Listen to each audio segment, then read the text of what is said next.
رسوله الكريم.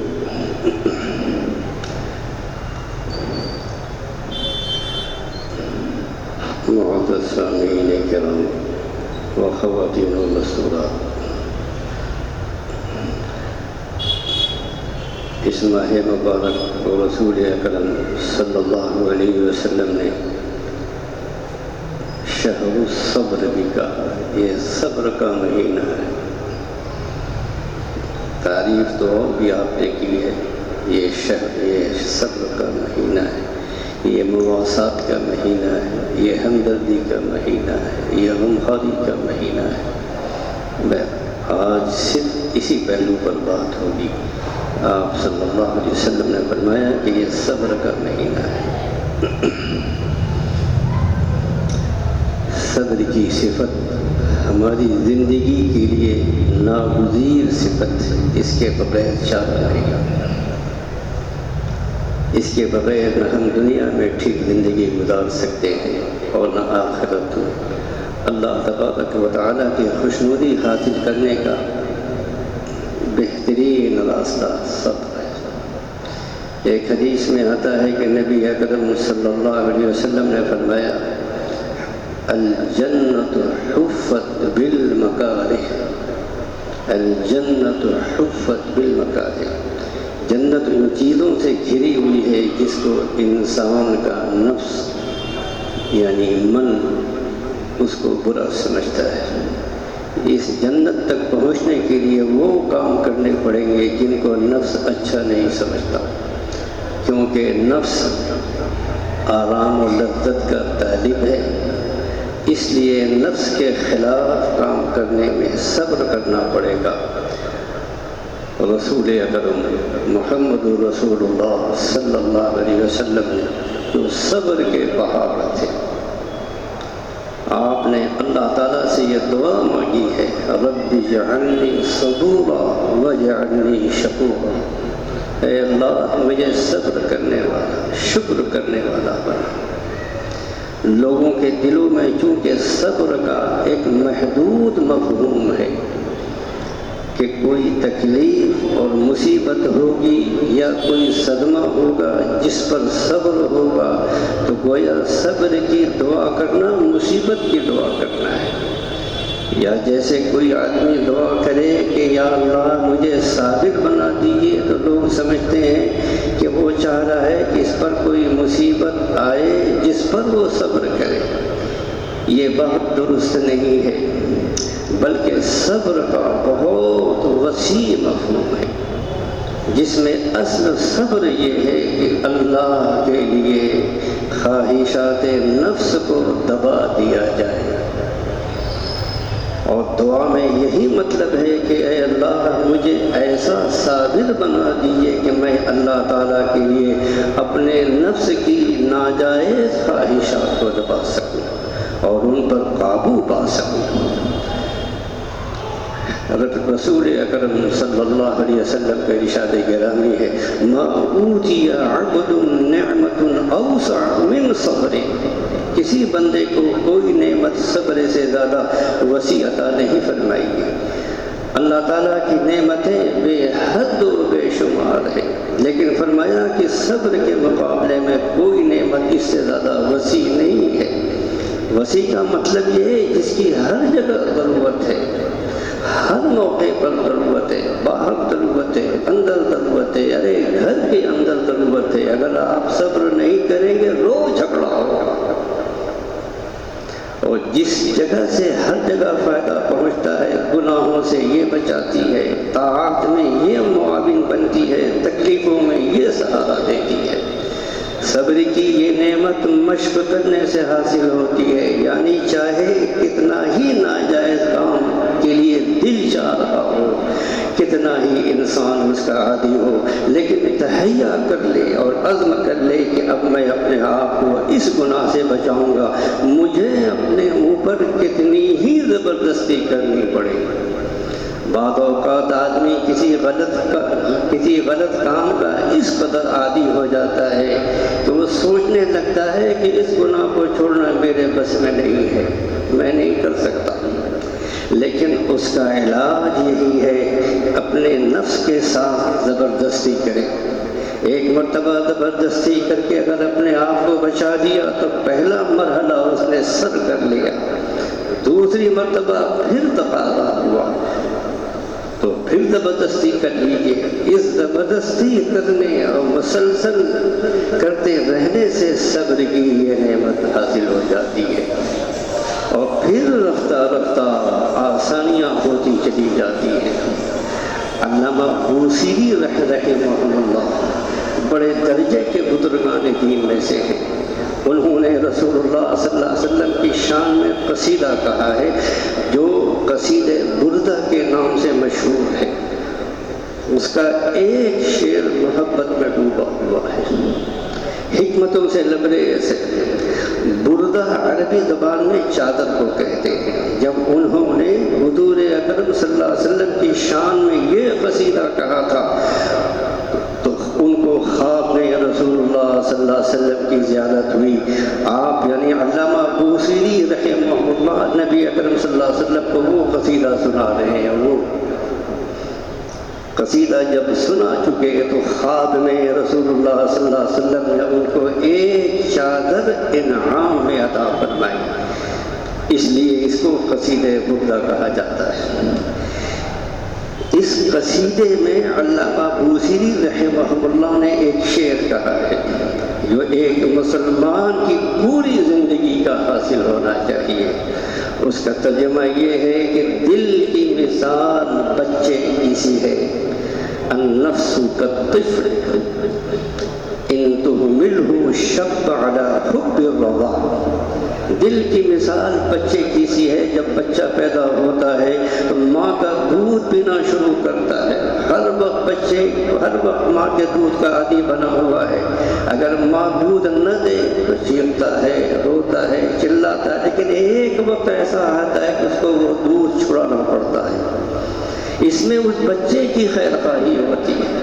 چنانچہ بچہ چیختا ہے، چلاتا ہے، اس وقت یہ خواتین تہیا کر لیتی ہیں، چاہے روئے چاہے چلائے، رات کو جاگے کچھ کرے، لیکن اس کو دودھ چھڑانا ہے.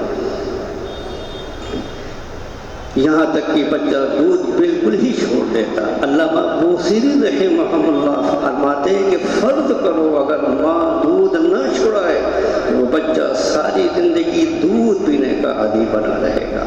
اس میں کبھی بھی روٹی کھانے کی طاقت پیدا نہیں ہوگی. لہذا نفس کی مثال بھی بچے جیسی ہے. اگر اس کو گناہوں کی عادت رکھو گے تو یہی عادت ساری زندگی کے لیے پختہ ہو جائے گی. لیکن اگر گناہوں کی عادت چھوڑانے کی کوشش کرو گے تو چھوڑ بھی دے گا. پھر جیسے 2-3 سال اگر بچہ ماں کا دودھ چھوڑ کر دوسری غذائیں استعمال کرے، پھر اس کو دوبارہ کوئی ماں کا دودھ پلانے چاہے تو اس کو ماں کے دودھ میں کراہیت محسوس ہوگی. اسی طرح انسان کا نفس بھی ہے. اگر کچھ عرصہ زبردستی گناہ چھوڑ دے گا تو اس کو گناہ کرتے ہوئے کراہیت محسوس ہوگی. حضرات صحابہ کرام کے حالات کا جائزہ لیے. تھوڑا سا وقت آپ کا اور لوگوں کا. شراب ان کی گھٹی میں پڑی ہوئی تھی. شراب سے عربوں کی محبت کا یہ عالم تھا کہ اس کے لیے 200 لفظ استعمال ہوتے تھے ان کی لینگویج میں، زبان میں. صبح کی شراب کا کوئی اور نام، رات کی شراب کا اور نام، تھوڑا سا پانی ملا دیا تو اور نام، کھجور سے بنائی ہوئی ہے تو اور نام، انگور کی شراب کا دوسرا نام، جو کی شراب کا نام الگ ہے. اگر پک کر کچھ حصہ اس کا اڑ گیا تو اس کا نام کچھ اور ہے. تو کسی عرب کا شراب کے بغیر جو تصور ناممکن تھا، عرب اور شراب کا تصور بالکل ناممکن تھا. اللہ تبارک و تعالیٰ کو شراب چھڑانا منظور تھا، اس لیے پہلے ذہن سازی کی کہ اس کی برائی دل میں بیٹھائی. اللہ تعالیٰ نے اپنے انعامات کا ذکر کیا کہ ہم نے تمہیں کھجور اور انگور کے باغات دیے ہیں. جن میں سے تم اچھا رزق حاصل کرتے ہو اور نشہ بھی حاصل کرتے ہو. اس میں اللہ تعالیٰ نے بڑی لطافت سے اور بڑی نزاکت سے اشارہ کر دیا کہ نشہ اچھا رزق نہیں ہے، لیکن ابھی شراب حرام نہیں کی.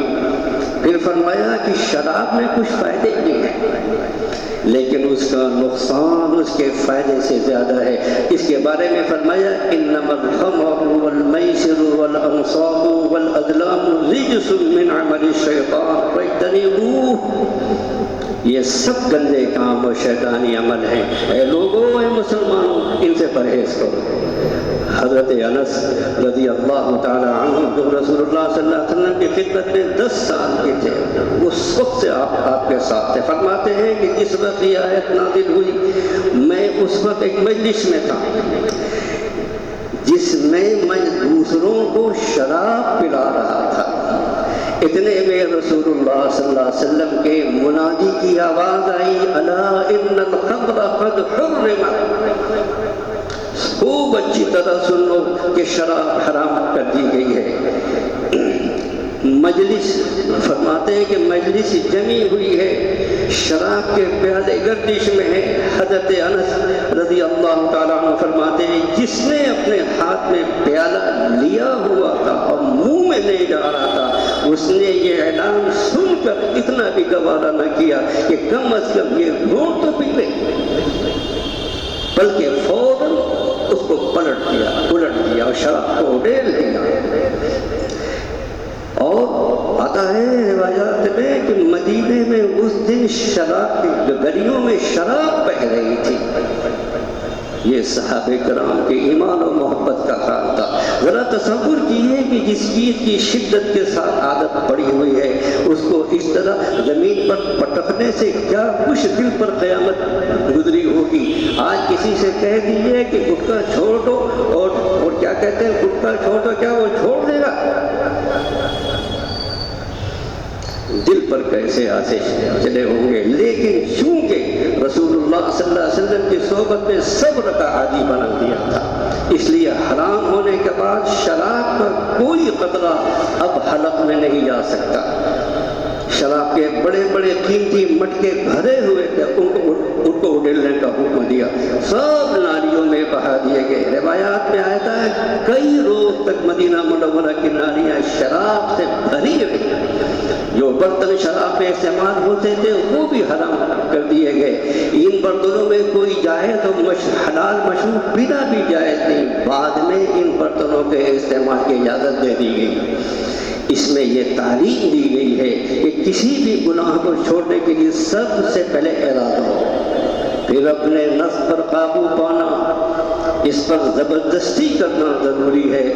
تیسرا یہ کہ جتنے بھی اس گناہ کی طرف لے جانے والے اسباب ہیں ان کو بھی ختم کرنا ضروری ہے. جیسے کوئی آدمی کہیں جا کر گناہ کرتا ہے تو وہاں جانا چھوڑ دو، وہاں جانا اس کو چھوڑ دینا چاہیے.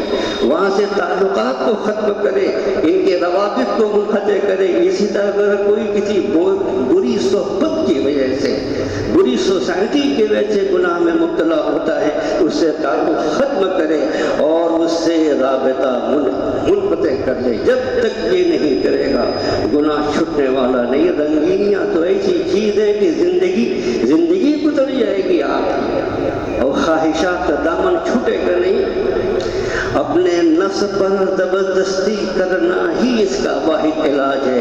اللہ تعالیٰ نے ہم انسانوں کو پیدا کیا، فرمایا کہ ہم نے تم کو پیدا کیا فَأَلْهَمَهَا فُجُورَهَا وَتَقْوَاهَا. ہم نے اس میں تقویٰ بھی ڈالا ہے تمہارے اندر اور خواہشات نفس کی، کیونکہ تمہارا امتحان ہے اس دنیا میں. اس زبردستی کے نتیجے میں شروع میں پریشانی ضرور ہوتی لیکن بعد میں آسانی ہو جاتی ہے.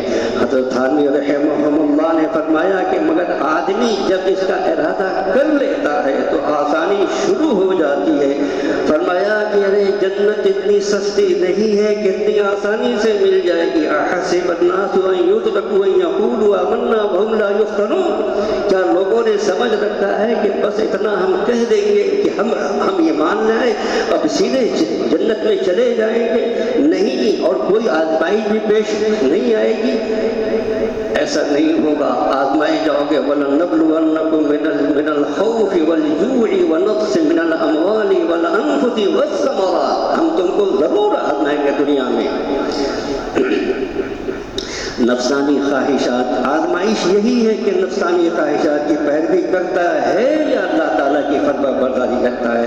جنت کی ابدی نعمتیں اور ابدی زندگی جس میں تکلیف کا گزر نہیں، جس میں غم کا شائبہ نہیں، اس میں خوشیاں ہی خوشیاں ہیں، لذتیں ہی لذتیں ہیں، راحتیں راحتیں، جو کسی کے وہم و گمان و خیال میں بھی ہو کر کے گزری نہیں ہے۔ ان کو حاصل کرنا اتنا آسان نہیں ہے کہ اپنے خواہشات کے نفس کے پیچھے چلتے رہو اور اللہ کی نافرمانی کرتے رہو اور پھر سیدھے جنت میں بھی چلے جاؤ۔